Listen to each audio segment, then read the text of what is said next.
And lastly, just talking about your MBA experience at Columbia Business School, a lot of people who are watching this are also, let's say, contemplating whether to do an MBA or not. And in fact, I am also like, I was at a time in 2022 when I was quitting my job.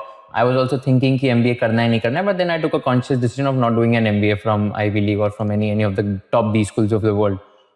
What has your experience been like? And like, do you think that the 2-year MBA really helped you a lot in order to, let's say, have a pivotal shift in your career? So if you can just walk us through that, that'll be helpful.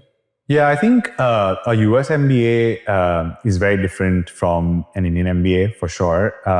The teaching methodology, the level of the course curriculum, the network that you build, the kind of people that you meet with the backgrounds that they have, like it's very unparalleled, right? I think there's no comparison at all. Again, just because the US, I think, has the best MBA programs in the world.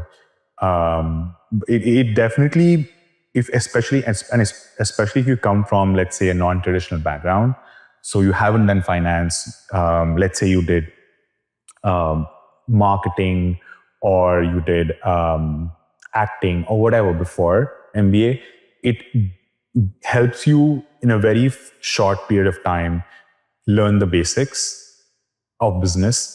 And then if you want to specialize or dive deeper into anything, you have the opportunity to like take advanced courses.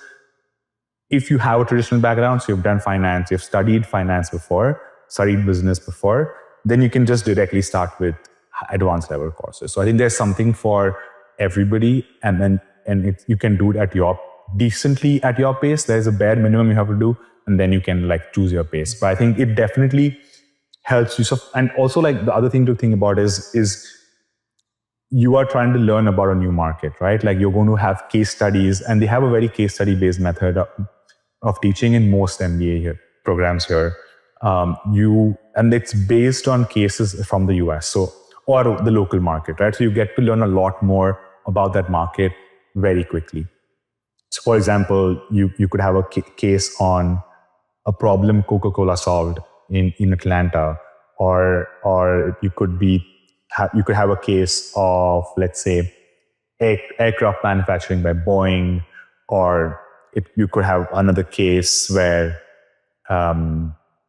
it's like an M&A by Unilever, right? Like that they bought some ice cream brand in the US, and like you have a case, how did they go about it? What were the problems? What were why did they do it? You get to learn from people who actually did that. So you could have guest speakers who actually did that transaction, would come and speak in your class. So very different teaching methods, I think. I think the other thing, which is I personally found very useful, is two things. One, I can take classes across the university. So I took classes from the law school as well, just to learn more, especially on the M&A side of things. But also what is super helpful is, which is I think a thing in most top MBA programs in the US, is you have grade non-disclosure.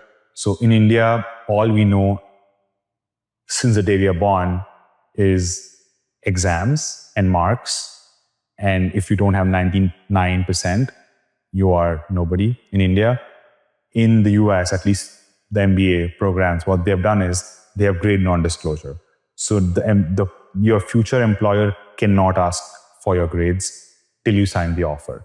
So you are free to learn what you want. You're free to learn at your pace. You can take the risks. Like as I took classes in the law school, which is a lot more competitive,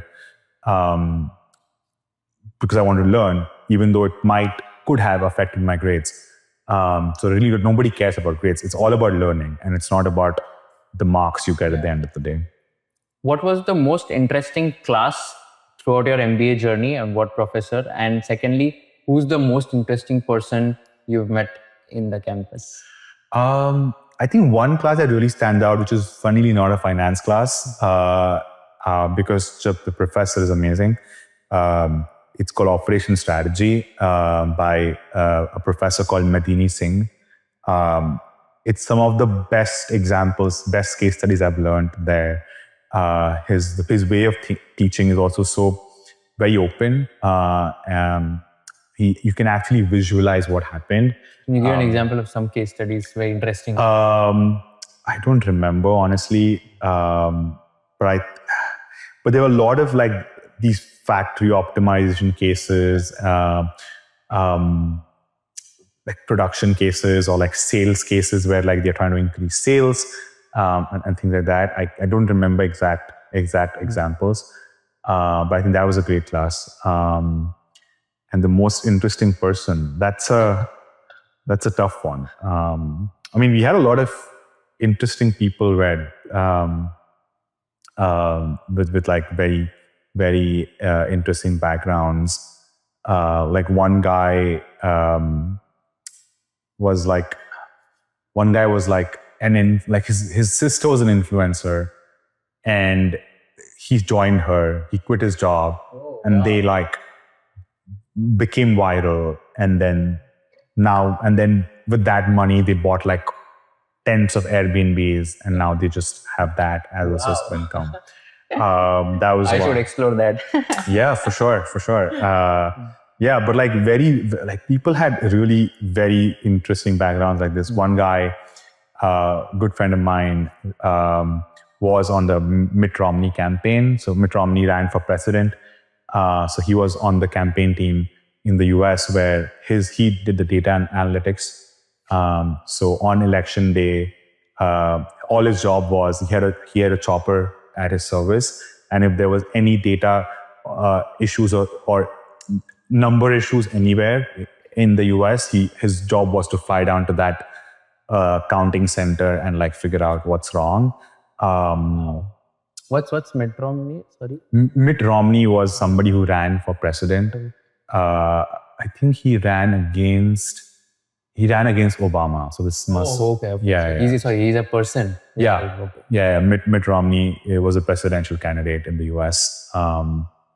What else? Yeah. So very, very, very interesting people that you mean.